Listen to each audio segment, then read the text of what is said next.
So next week is Monday and Tuesday. Okay. But not Wednesday. When Monday and Tuesday is overlap, not Wednesday. Wednesday's no lab, right? No lab at all. That's right, no lab Wednesday. Okay. So that's how the schedule's looking. Quiz on Friday, we'll do that again on this topic, and today we're talking about these things. And before I move forward, so you have Lab 3 report due Friday, 11 a.m. That's like now, right? And so I had in the schedule, but it was due Thursday at 5 p.m. Right? And I give you a little extra time to finish that, right? So, but I wouldn't have done for week in the class, you know, blow off class. So for the Lab 3 report, and this is a report it's a full report, as you know. It does not undergo any revision, so what you turn in is it, right? And it's worth 50 points, just like Lab 2 report, a full 50 points.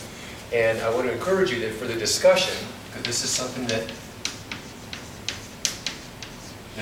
is buried among you, some of you for the Lab 2 report. For the discussion, there's a number of things that I think is important that I strongly recommend you consider including. Because if you don't, you will comment about it.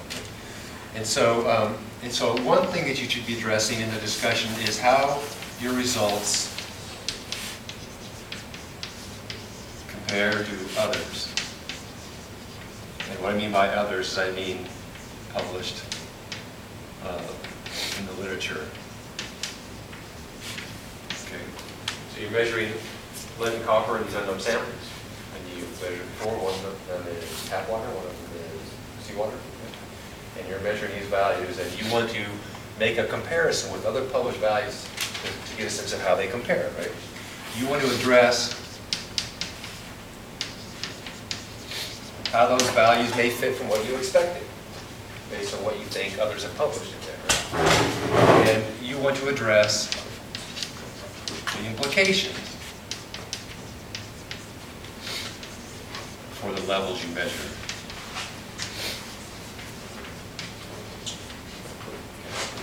When I mean by implications, I mean, are they high? If they are high in tap water than you might expect, what might that suggest in terms of potential issue or seawater or whatever, okay? These are all typical kinds of things.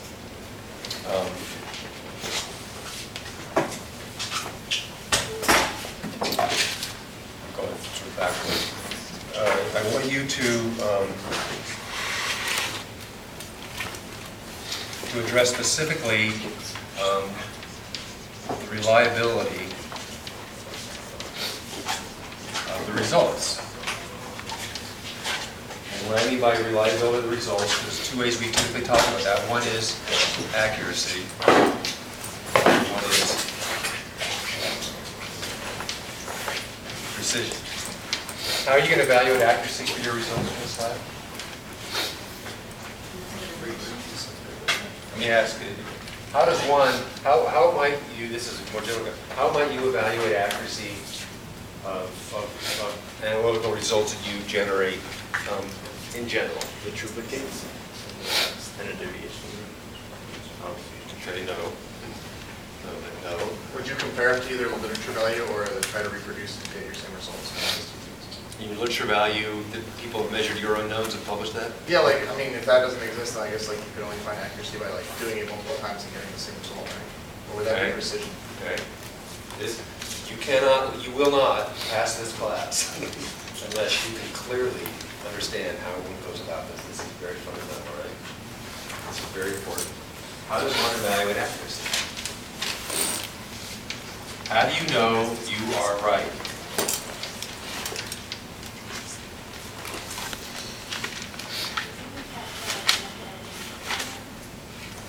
So what would be the preferred way if you go off and you get a job in a lab and you are developing a method to measure something in some samples, whatever they be, a clinical lab, a chemistry lab, doesn't matter, it's all the same, and you want to determine whether the values you're generating are accurate or not.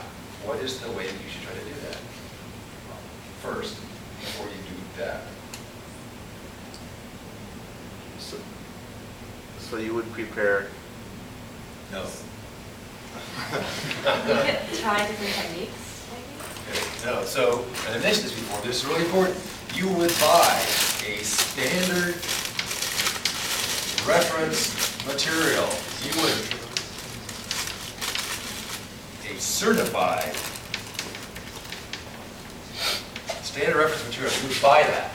You would say, if I'm measuring something in blood, or I'm measuring these metals in water, or I'm measuring whatever it is, the first thing you would try to do is see, is there a commercially available source of that material?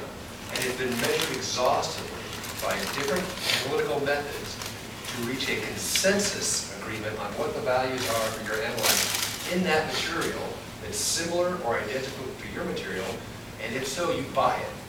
And you buy it, and then you process that material, like you're processing your samples, and you see, do I get values that match the certified consensus values in that standard reference material? If I do, I feel pretty good, because that material was analyzed by 5 different techniques, by 10 different labs around the country or the world or whatever, and they've reached a consensus about what the values are in that material. And you can have confidence that your measurements are accurate if your values are within the measurement precision of the certified values in that material. If they are not, then you reach confidence that your values are inaccurate, and you need to do something about it. Right?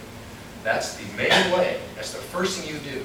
And so we don't have SRMs for water. You could buy them, but we don't have them. Right?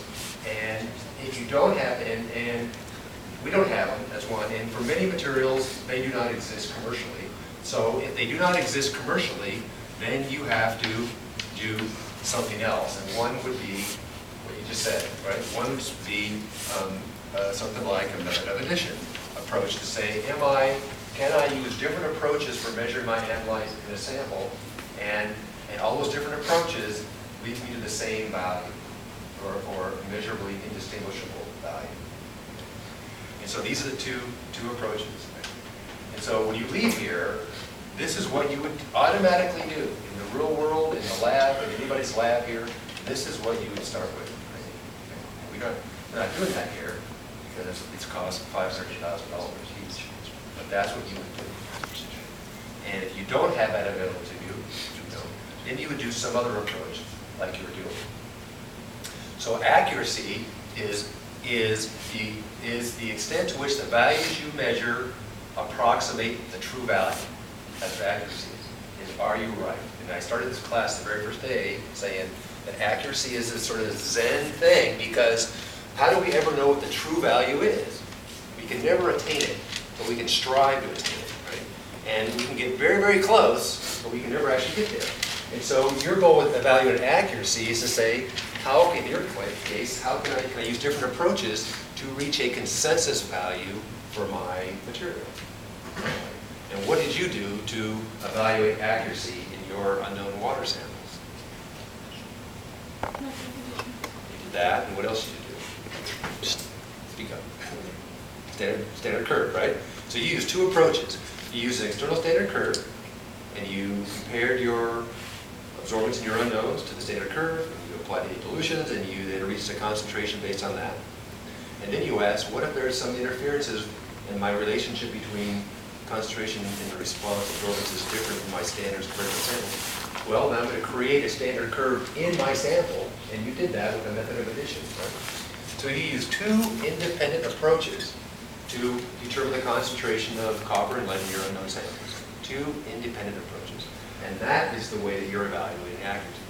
Now, does that mean that the values you get are more accurate? Well, you would probably have more confidence that the values you generated are a better estimate of the true value in those samples if the 2 methods agree, wouldn't you? And that's how you do it, right? And that's what I want you to do with this report. And that's why I'm saying it's minute late, right? So you can address accuracy by comparing your standard curve values versus your method of addition values. And you know for your standard curve values, we went over this last time, right, that you're going to get some mean plus or minus a standard deviation, right, an error as you measure them in triplicate. Right? And for your method of addition value, for most of you, you have just one number because you didn't determine the error in your regression line and try to attach any insert to that, which you could have, but I don't think anybody did. So you're going to be asking whether this value for method of addition falls within the measurement error of that value. And you're going to make a qualitative judgment based on, is it within the standard deviation? If the values that you get from your method of addition isn't within that standard deviation of from your standard curve, how do you say whether that's due to matrix effects or due to inaccuracy in your Due to overall you, technique? due to Yeah, your error. human error. Yeah, that's right, that's a really good question. You How do can't, you, like, oh, you cannot. you just state what it is? You say, more often than not, when there's a matrix thing, it causes a suppression of the signal response. Right? So instead of getting a standard curve relationship like that of concentration and absorbance, if there's a matrix effect, more often than not, and not always, you would get some suppression of that relationship, so you get something that looks like that, a shallower slope. Right?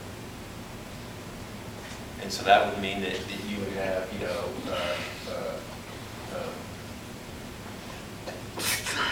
a different relationship, that you'd end up measuring a lower concentration in these samples than you would by a method of addition.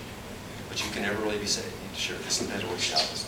All you'd say is, I can't determine whether, I can determine that the value, all you would know is that the values I get from these two approaches are measurably different. And I don't know if that difference is because of a matrix effect or because of error, right, in your hands. Unless you did this several times and got the same answer each time, then you could say it's most likely due to a matrix effect. So you're going to address accuracy of your method by comparing those two values, right? The values you generated from those two approaches, right? And then the precision, like Christian just said, the precision is evaluated by making multiple measurements, right? By making multiple measurements of replicate, independently processed, prepared samples, how reproducible are those measurements?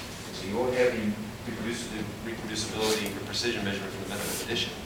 Well, you could get that, but you will have the standard. Okay. So you will address the reliability of the results specifically based on accuracy, right, what we just talked about, and precision. Okay. Whatever order you want. That's important to do. Okay. And then ultimately, then after that, you want to address your method performance.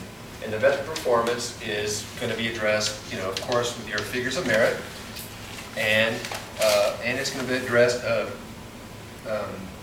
with the results versus the UV Viz results, and the FOM of AA versus the FOM of the UV Viz.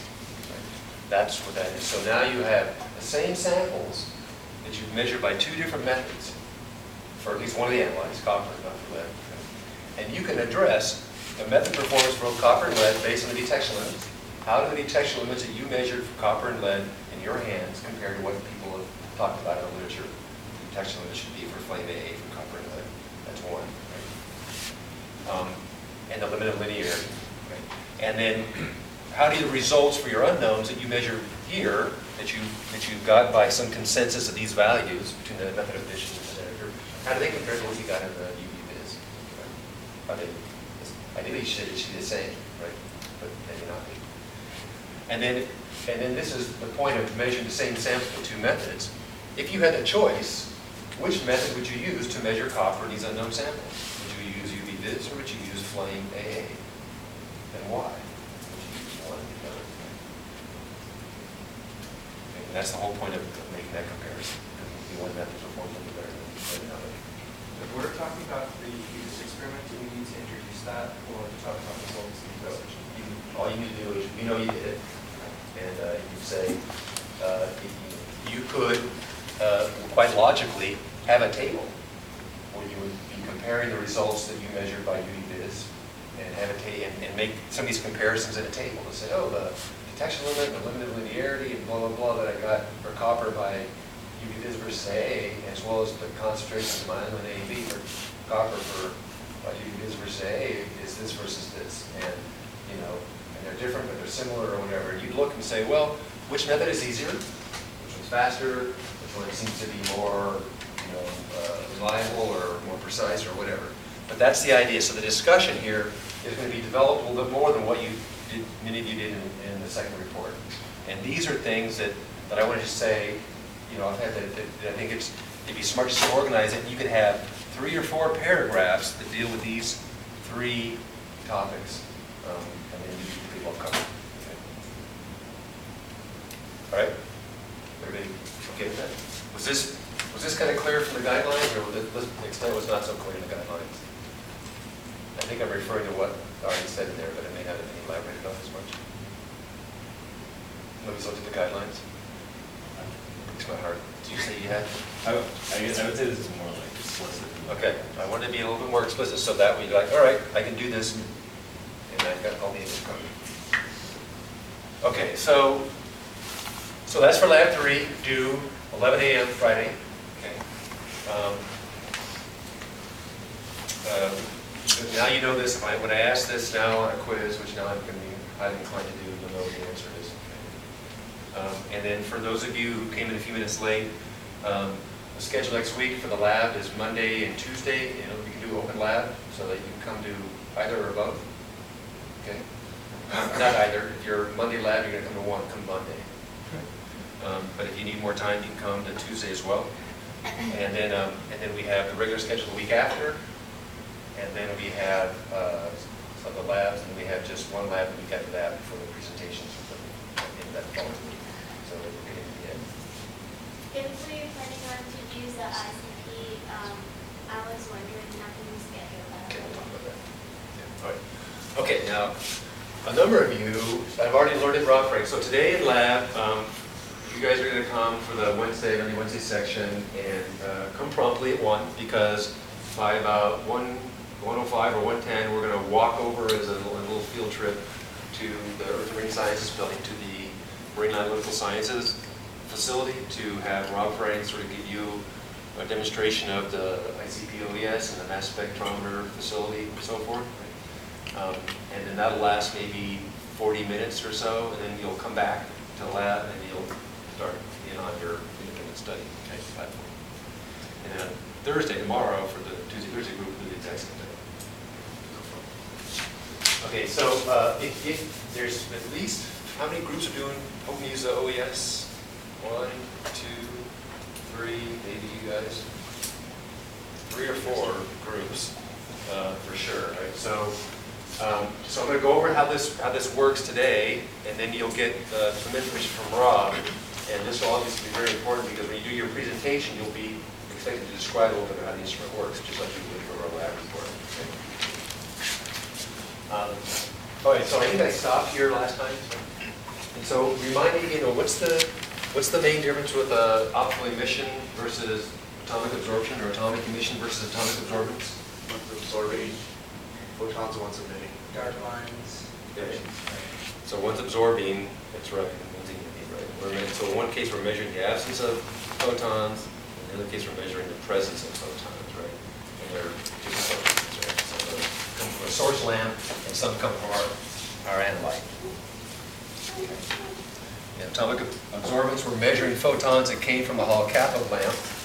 In atomic emission, we're measuring photons that came from our analyte.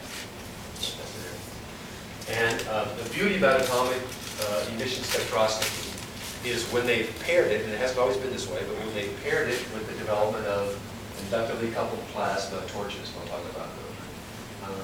And so the schematic for an atomic emission spectrometer is not so different in some ways than an atomic absorption spectrometer, in that you have a source of your, in this case, emission photons that are coming from your analyte. They're coming because they're being introduced into this hot plasma gas, and it's causing them to be excited and fall electron, excited to fall back in the ground state, and emit the scarcity photons. Those photons coming from your analytes are then focused through the optics, rather complicated optics, and just like they do in atomic absorption, the light from those photons coming from all the different analytes in there are reflected on a diffraction grating that splits those wavelengths into distinct parallel wavelengths. And then those wavelengths then go through more optics and some slits and so forth before they hit a detector. In this case, all these instruments now have charge-coupled device detectors, just like you have in your camera and all that, right? So they're all fitted with CCD detectors, which allow us to measure multiple wavelengths simultaneously, as opposed to just one at a time, like you're doing in atomic absorption, right? That's a huge beauty of that, right? And you can't get atomic absorption instruments now, they have those, with CCD-like detectors that measure multiple wavelengths simultaneously. But they're actually not as sensitive as some of the kind of detectors, so they're not used as commonly. So the basic device is similar. That you have the torch on one end, your stuff up here where your sample gets introduced into the torch. The emission wavelengths get focused and split by diffraction grating, just like you saw in atomic absorption, and then detected on the CCD detector, and that signal gets amplified and measured.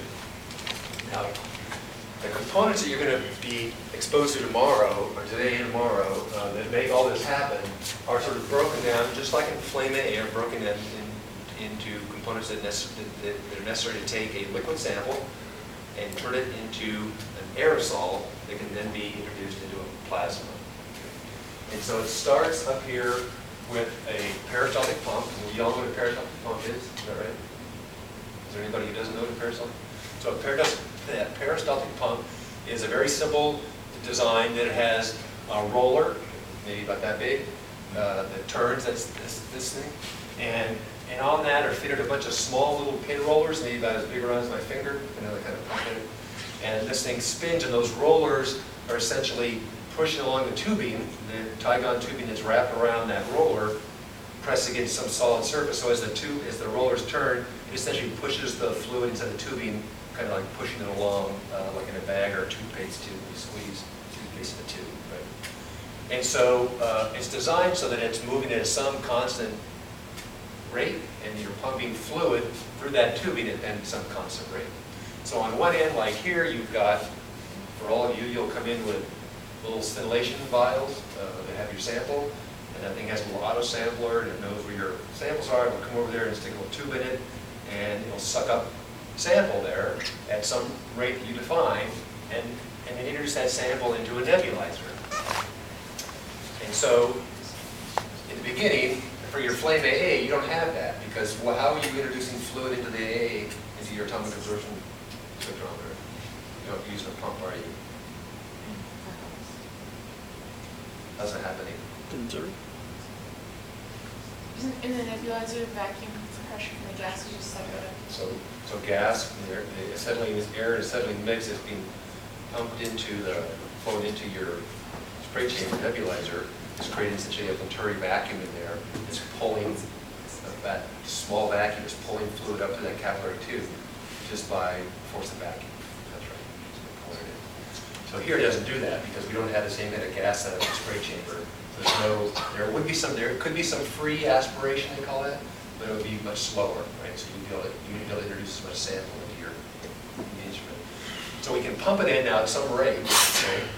And then it goes into a nebulizer, and the nebulizer is literally some little glass tube that Rob will show you tomorrow, maybe as big around as a pencil, typically made them shaped like this, so that you have your sample being pumped in from the pump, peristaltic pump going in this way. This is all, and you see it's a mini glass tube, inside a glass tube. And then argon gas, they have large tanks of argon gas that are used in these instruments, and and that argon gas is being pumped at a slow rate there, maybe, hundreds of milliliters per minute or something like that. And that gas then is flowing out that way, and as the sample's pumping, then as it exits the tip, which is blown up to right there, and the gas is enveloping all around that inner glass tube, it just takes the liquid droplet and trains it into the gas as it flows out. Right?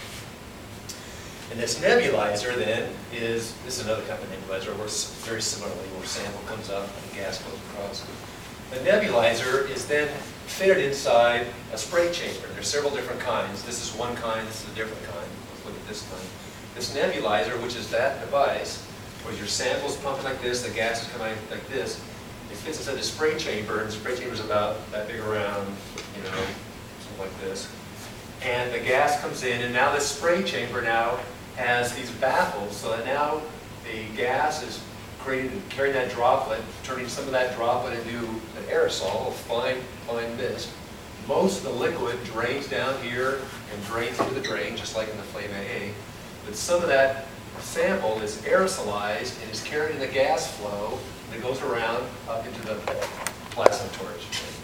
So just like in Flame AA, probably about 80 or 90 or percent or 95% or some large proportion of your sample that you preciously prepared, collect the noise in, the vast majority just goes down to the waste. And a small amount comes up and gets that into the sample. And so there's a limitation in that in terms of the concentrations that you can measure in samples, because such a small proportion of the sample actually makes it into the instrument.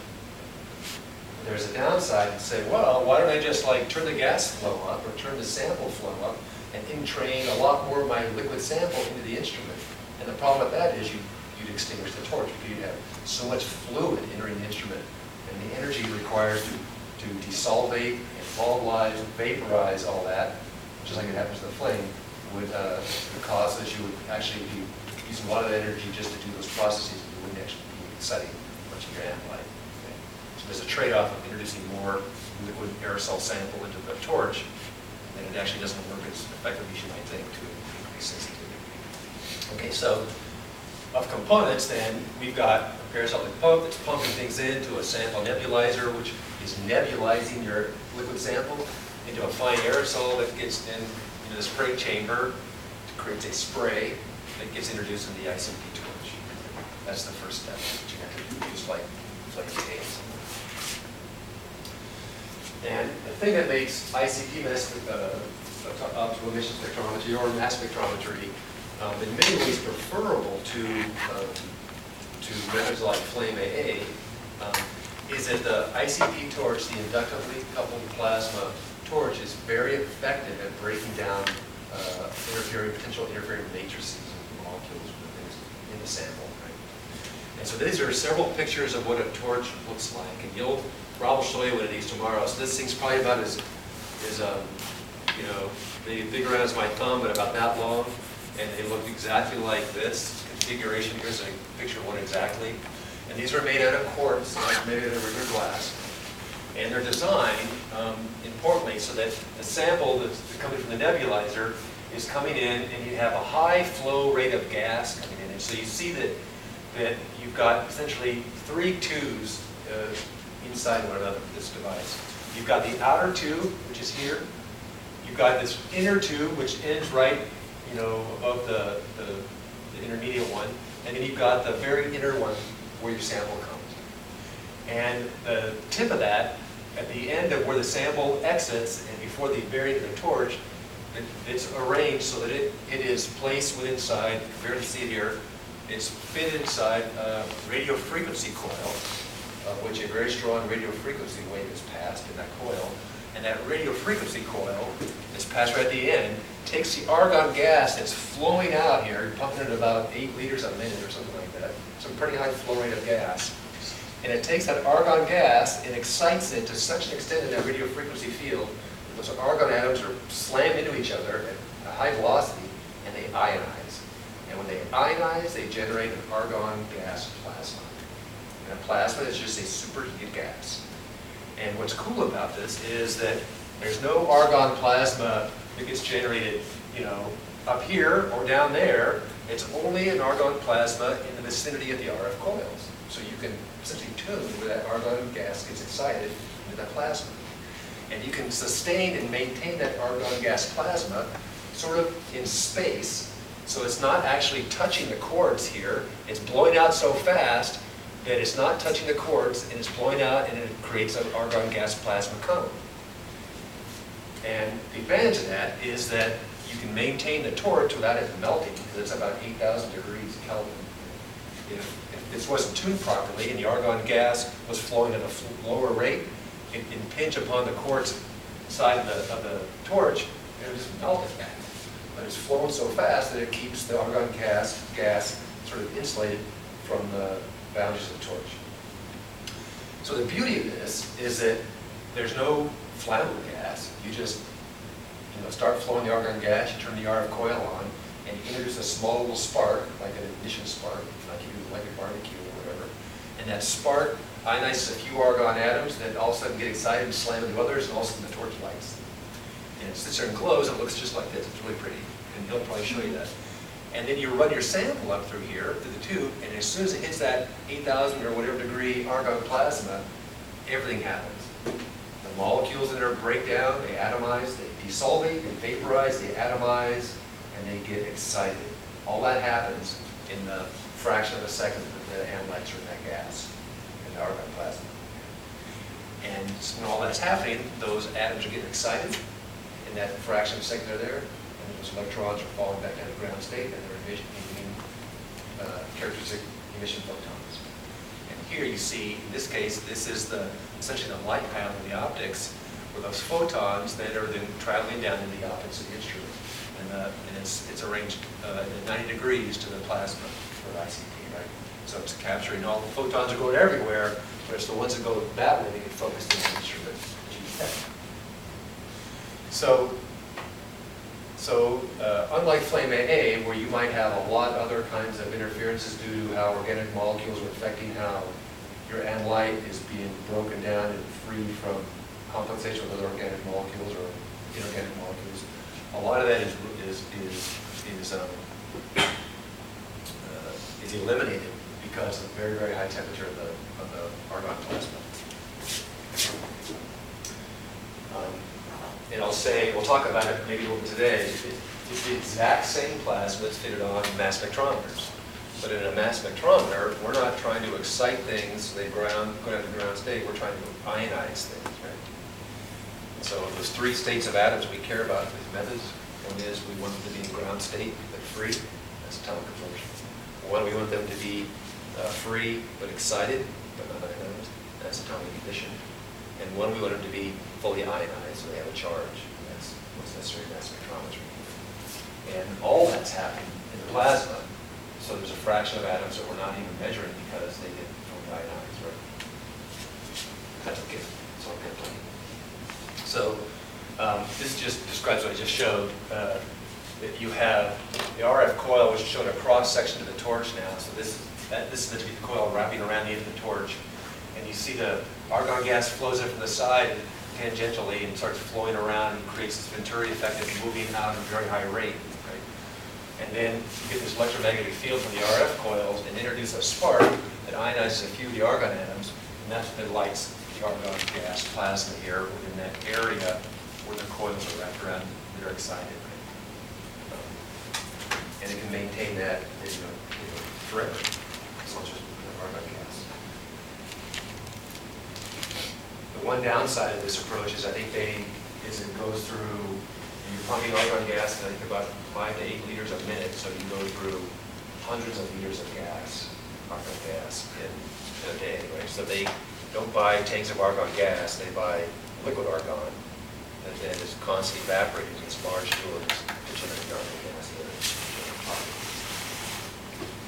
And this is maybe why, when you use this instrument, for those of you who do, that you'll be paying, the chemistry department will be paying $15 or $25 an hour or whatever it is. It's to pay for the argon gas. Okay, so I just talked about all this. This is how it fits together. I won't belabor that. Okay, so now I want to introduce a concept that we haven't talked about. It's very important in most analytical methods. And it's this concept of internal standards.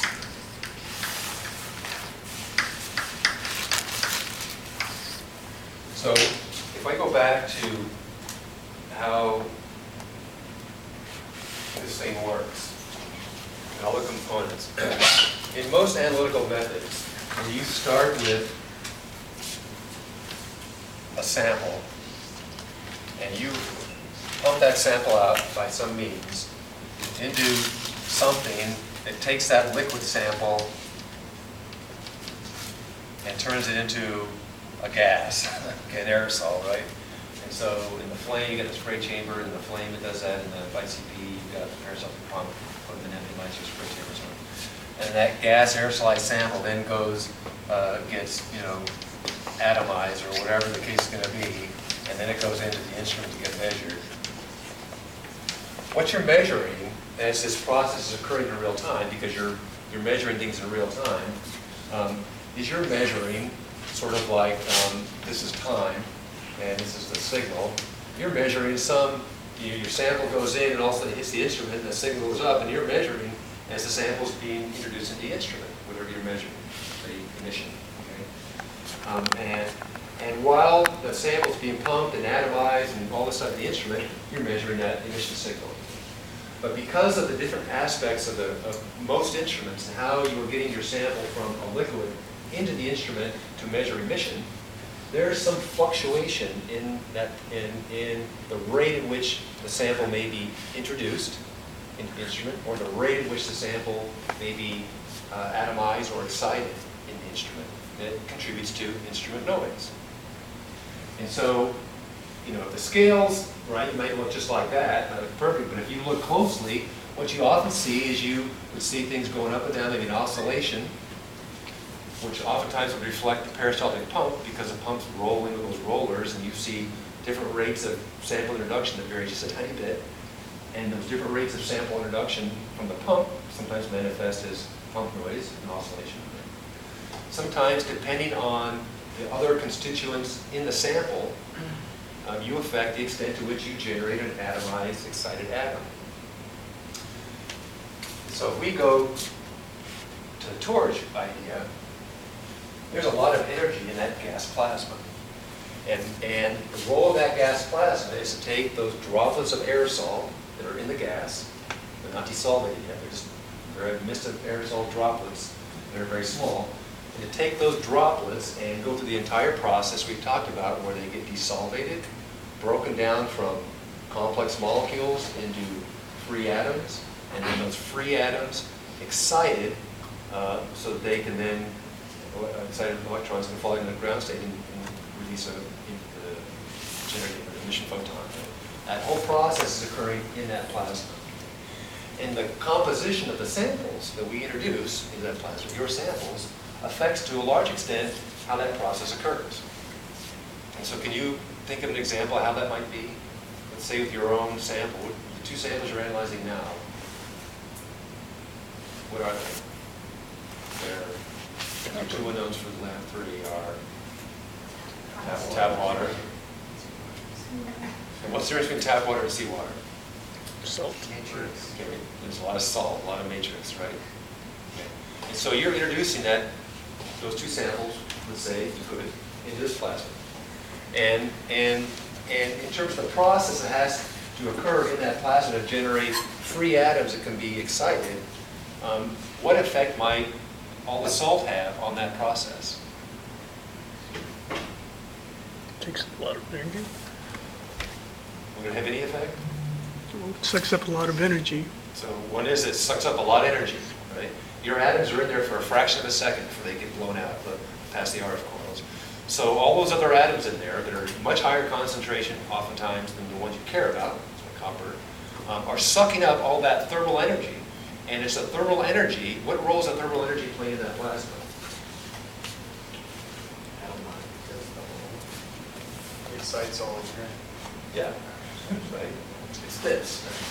It's the thermal energy that's exciting those electrons to a higher energy state, in which they're going to fall back to ground state and emit it with characteristic photon. Right? So if you have a lot of other stuff in there that's robbing that thermal energy or taking it away to do it because there's so much more of those other components in there, then there's less thermal energy available to excite atoms. And if you have less thermal energy available to excite your analyte atoms, what does that translate to? Lower signal. Lower signal. Right? So the composition of the sample matrix can have a huge impact on the number of your atoms that you can measure because of the extent they get ionized, not ionized, but excited in this case. Right? So that's one thing. So you have maybe pump fluctuation noise. You have that some samples have different composition than other samples, and that composition is going to affect the extent to which this process can occur. So, what do?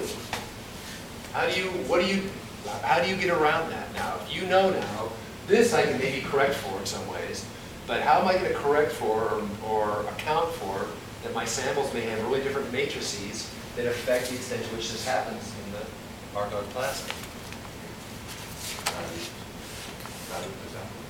Diluted, okay. And that, if your analyte's really high, relative to your matrix, you can maybe do that. But what if you have measuring copper in seawater, where you have things in parts per thousand versus parts per trillion or parts per billion? Method of additions with a really, really pure. Okay, so one is you can do a method of additions, and then you're here for 3 weeks measuring 20 samples, right? Which is, people do. What else can you do? You can take the salt out. Take the salt out, separate it, right? I was gonna guess trying to recreate the matrix in some way. Right, or matrix match your samples, right, to your standards, which in some cases is possible, in many cases it's not, right? Like if you're doing, blood samples or unknown samples, or seawater is mostly salt, but there's maybe other things that could be interfering that you don't know about. Well, the way you do that, and this is like the point of this whole thing, is to utilize this process where we incorporate an internal standard.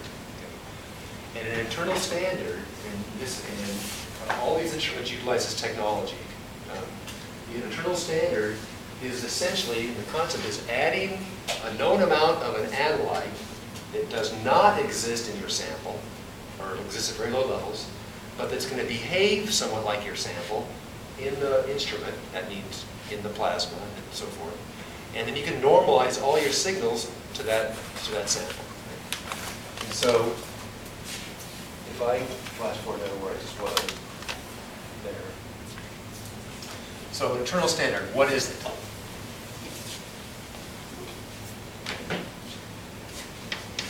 One is an analyte, not present in your sample.